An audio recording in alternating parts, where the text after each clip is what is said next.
Hello students. आज हम आपके काव्य खंड से वाक करने वाले हैं और वाक को कवित्री ललद्यत के द्वारा लिखा गया है। कश्मीरी भाषा की लोकप्रिय संत कवित्री ललद्यत का जन्म 1320 के लगभग कश्मीर स्थित पामपोर के सिमपुरा गांव में हुआ था और इनके प्रारंभिक जीवन के बारे में ज़्यादा जानकारी मौजूद नहीं है। इनका देहांत 1391 में हुआ था और इनकी काव्य शैली को वाक कहा जाता है। वाक का अर्थ होता है 4 पंक्तियों में लिखी गई कश्मीरी शैली की एक गाए जाने वाली रचना। तो इन्होंने जो वाक लिखे हैं, आइए अब हम वो करते हैं। रस्सी कच्चे धागे की खींच रही मैं नाव, जाने कब सुन मेरी पुकार, करें देव भवसागर पार। पानी टपके कच्चे सकोरे, व्यर्थ प्रयास हो रहे मेरे, जी में उठती रह रहे हुक, घर जाने की चाह है घेरे। इन पंक्तियों में कवित्री ने नाव की तुलना अपने जिंदगी से करते हुए कहा है कि वे इसे कच्ची डोरी यानी कि सांसों के द्वारा चला रहे हैं।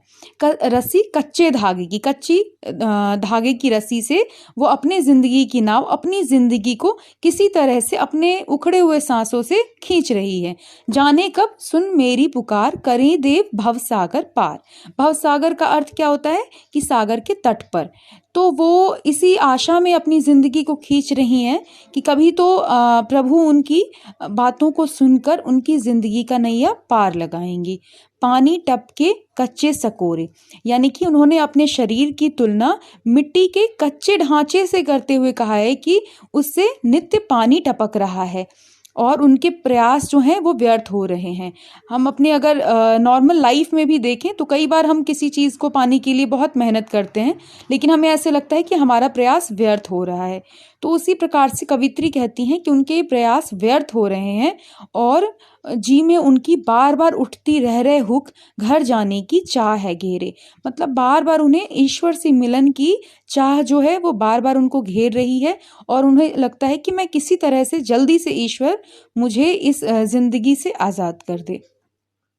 दूसरा वाक उन्होंने लिखा है, खा खाकर कुछ पाएगा नहीं, ना खाकर बनेगा अहंकारी, सम खा तभी होगा संभावी, खुलेगी सांकल बंद द्वार की। मतलब इन पंक्तियों में कवित्री ने जीवन में संतुलनता की महत्ता को स्पष्ट करते हुए कहा है कि खा खाकर यानी कि सिर्फ भोग उपभोग में लिप्त रहने से किसी को कुछ भी हासिल नहीं होगा और वो क्या बन जाएगा, प्रतिदिन अहंकारी, स्वार्थी बन जाएगा।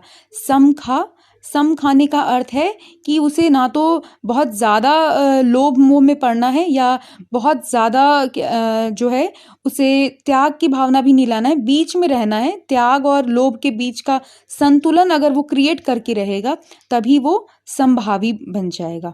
मतलब उसके अंदर सम का भाव, दोनों में समानता का भाव उत्पन्न होगा और अगर ऐसा होगा तभी खुलेंगी सांकल बंद द्वार की। सांकल का अर्थ होता है कुंडी जो दरवाजों में लगाते हैं।